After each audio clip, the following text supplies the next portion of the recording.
देखिए इसके अंदर यहाँ पर एक बॉडी का मास दे रखा है 4 kg, मास दे रखा है आपको 4 kg, एक्स की वैल्यू दे रखी है आपको, एक्स दे रखा है 2t² माइनस का 12t प्लस का 15, ये एक्सलेरेशन दे दिया। फोर्स के बारे में पूछा कि क्या विचार है, फोर्स के बारे में क्या विचार है, ये मत कहना सर विचार सब अच्छे हैं बढ़िया क्या दिक्कत है, मेरा मतलब इन चारों ऑप्शन में से कौन सा विचार है। देखो इसका वीटी रिलेशन निकालना है, कैसे निकालोगे वीटी रिलेशन, 4t माइनस 12, अब एटी रिलेशन निकाल लो, कितना गया 4, एक्सेलरेशन तो कांस्टेंट आ रहा है, एक्सेलरेशन टाइम पर डिपेंड ही नहीं कर रहा, एक्सेलरेशन टाइम पर डिपेंड कर रहा है क्या, नहीं कर रहा, टाइम से कुछ भी हो एक्सेलरेशन तो 4 ही रहेगा, इसमें टी आया कहीं पे, नहीं आया ना, चलो फोर्स भी कांस्टेंट रहेगा, इसका मतलब F इक्वल टू क्या होता है, m में मास है 4, एक्सेलरेशन 4, फोर्स तो हमेशा थोड़ा न्यूटन ही रहेगा, कुछ भी हो जाए। तो इसने पहले बोला इंक्रीज भी टाइम नहीं हो सकता, कहाँ 16 ही रह रहा है, डिक्रीज भी टाइम नहीं हो सकता 16 ही रह रहा है, कांस्टेंट भी टाइम, ये सही है, इन्फॉर्मेशन इनसफिशिएंट कह रहा है कि बात ही पूरी नहीं बता रखी है, कहाँ पूरी बात बता रखी है, क्या दिक्कत है इसमें, टी होता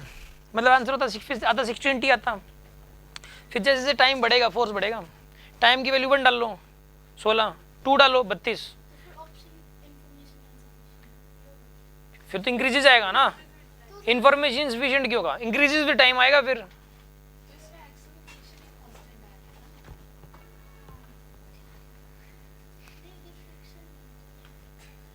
क्या कह रहे हो, फ्रैक्शन में हो क्या हो, बोलो बताओ बताओ क्या हो, नहीं जैसे यहाँ पे आप बोलो फोर्स की पूरी वैल्यू बोलो क्या हो, बताओ तो आप बोलो तो सही, 16 लिख लिया, तो 16 में तो फिर कांस्टेंट ही है, कहाँ फोर्थ टाइम 16t, ये लो वैल्यू नहीं देगा इसमें, टी की टर्म्स में ही निकालना पड़ेगा फिर आपको,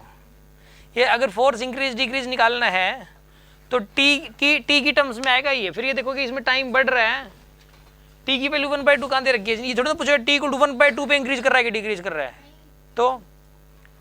कभी ये तो कह रहा है कि टाइम के साथ बढ़ रहा है घट रहा है, टाइम की तो वैल्यू देगा ही नहीं उसमें, इसने टाइम की वैल्यू थोड़ा ना आपने अपनी मर्जी से कह दी टी को 1/2 पे क्या हो रहा है, टी को 1/2 पे जो है वो है,